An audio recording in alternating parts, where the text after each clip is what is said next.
김종말입니다.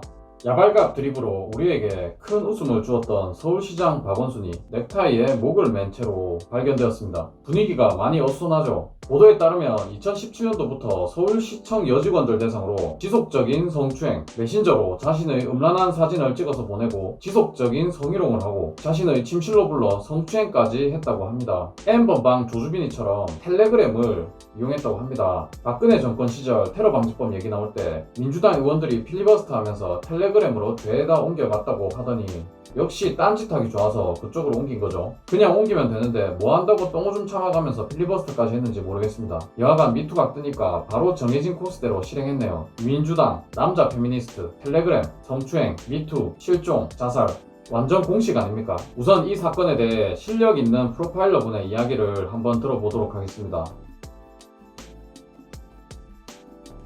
소년탐정 김전일 전권 2회독, 명탐정 코난 3회 정주행, 셜록 드라마 전 시즌 정주행하며 프로파일러로 활동하고 있는 김정말입니다.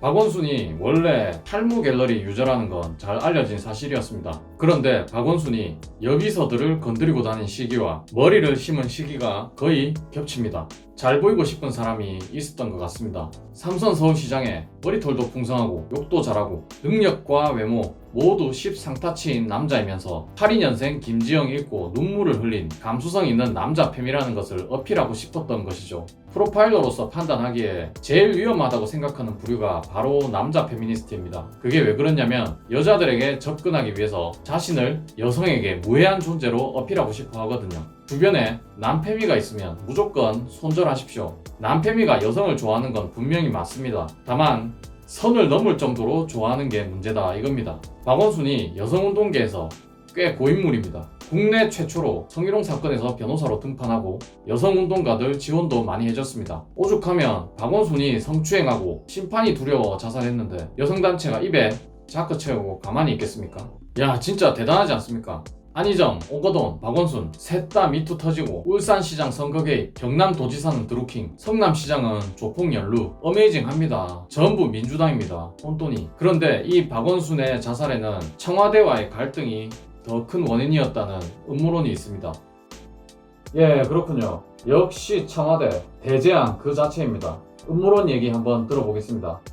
우선 우리나라는 피의자가 사망하면 공소권이 없어서 수사가 종료됩니다. 이런 식으로 마지막에 자살로 면피하는 경우가 있는데 예전에는 전직 대통령이 그랬고 이번에는 수도 서울시장이 그랬죠. 지금부터 나오는 음모론은 인터넷에서 퍼지고 있는 걸 정리한 겁니다. 박원순이 문재인 정부 이후로 청와대와 계속 갈등을 빚어온 부분이 있는데 서울시 그린벨트 해제와 관련된 부분입니다. 박원순이야 뭐 아시다시피 수도 한복판에 논밭 만들고 어린아 치는 게 컨셉인데 그린벨트 해제 같은 거 하겠습니까? 청와대는 부동산 건드릴 때마다 집값이 폭등하는데 그 변명으로 박원순이 그린벨트를 계속 묶어놔서 집 지을 땅이 없다 그런 소리도 했습니다.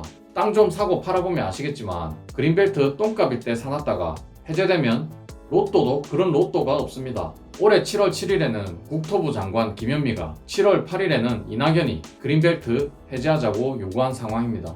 문재인이 그린벨트의 해제를 원하는 상황이기 때문에 계속 뺀지 놓고 있는 박원순이 눈에 가시나 다름없겠죠. 차기 대권놀이는 이낙연한테도 박원순은 꽤 방해가 되는 존재인 게 맞습니다. 그리고 7월 9일 새벽 청와대는 박원순한테 피고소 통보를 합니다.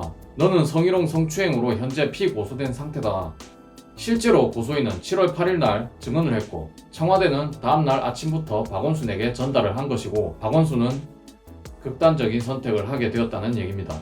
즉 음모론에 입각해 정리를 하자면 이렇습니다. 부동산 정책 실패로 지지자들을 달래기 위해 그린벨트 해제가 시급한 청와대는 박원순에게 압력을 넣다가 박원순에게 지속적으로 능욕당했던 피해자를 종용해서 고소 고발을 넣었고 이걸로 박원순을 몰락시키려 했다는 얘기입니다. 이걸 알게 된 박원순은 원조 남팸이자 여성운동계 고인물의 두 얼굴 같은 타이틀로 방송에 뜨고 국민 개새끼로 지탄받기 전에 스스로 종결 지어버렸다는 얘기죠.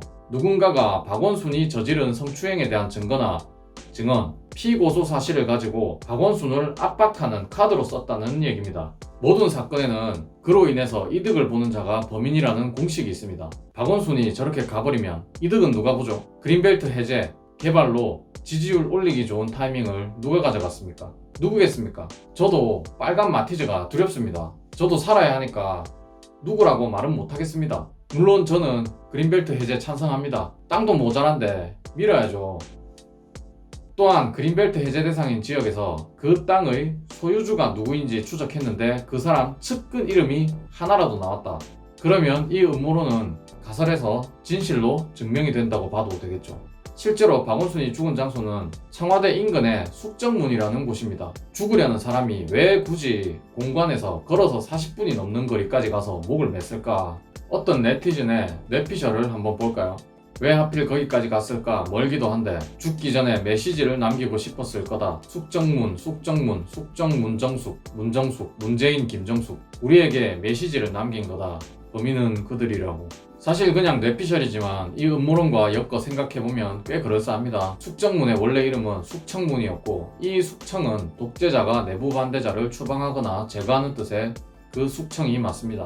그린벨트 해제에 반대했던 박원순은 숙청되었다는 뜻이겠죠. 네, 의견 잘 들었습니다. 아무튼 무시무시한 음모론입니다. 음모론이라는 게 사실 근거를 짜맞춰서 뇌피셜로 썰을 만드는 거니까 알아서들 걸러 들으시면 됩니다. 다만 우리는 파란 지붕집에 계시는 그분과 엮인 정치인들의 말로가 전부 안 좋았다는 걸 한 번쯤 생각해 볼 필요가 있습니다.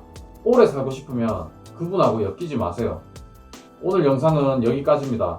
기왕 이렇게 된 거 대형마트 한 달에 2번 휴무하는 것도 없앴으면 좋겠습니다. 그것도 박원순이 만든 건데 오늘 장 보러 가려다가 마트 쉬는 날이라 못 갔습니다. 짱락으로.